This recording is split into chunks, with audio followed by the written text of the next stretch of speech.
Првиот фискален апарат со GPRS е регистриран во Управата за јавни приходи на 5 август годинава, со што и официјално стартува со примена новиот начин на онлайн следење на готовинскиот промет во Македонија, но и во воспоставување на целосна електронска комуникација помеѓу УЈП, овластените производители на фискални сметки и даночните обврзници во сите фази на фискализацијата. Деночните обврзници, чиј промет во претходната година надминува 10 милиони денари. Обврзниците кои вршат угостителска дејност и кои вршат промет на нафтените деривати на мало, бензински пумпи, треба најдоцна до 31 октомври годинава да воведат фискален апарат со GPRS уред. Рокот за сите други даночни обврзници е до 31 јануари 2015.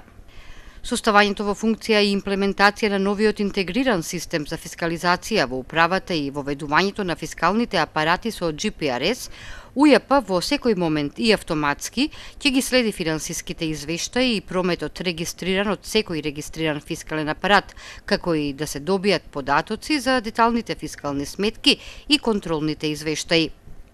Системот за евидентирање на готовинскиот промет на Управата за јавни приходи обезбедува сигурност и доверливост на информациите овозможено преку GPRS пренос на податоци од фискалниот апарат до Управата за јавни приходи, преку заштитена мрежа на мобилните оператори, употреба на дигитални сертификати, а се со цел овозможување на онлайн регистрација на фискалните апарати, електронска размена на податоци за готовински промет и 24 часовна достапност на електронските услуги на Управата за јавни приходи.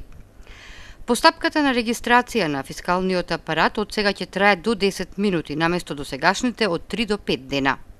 Со онлайн следењето на готовинскиот промет се намалуваат административните трошоци на даночните обврзници, овластените производители и Управата за јавни приходи. Системот автоматски ги детектира ризичните даночни обврзници, се намалува даночната контрола на терен, поефикасна контрола на даночните обврзници кои го избегнуваат евидентирањето на прометот, а ќе се зголеми финансиската дисциплина и ќе се намали сивата економија.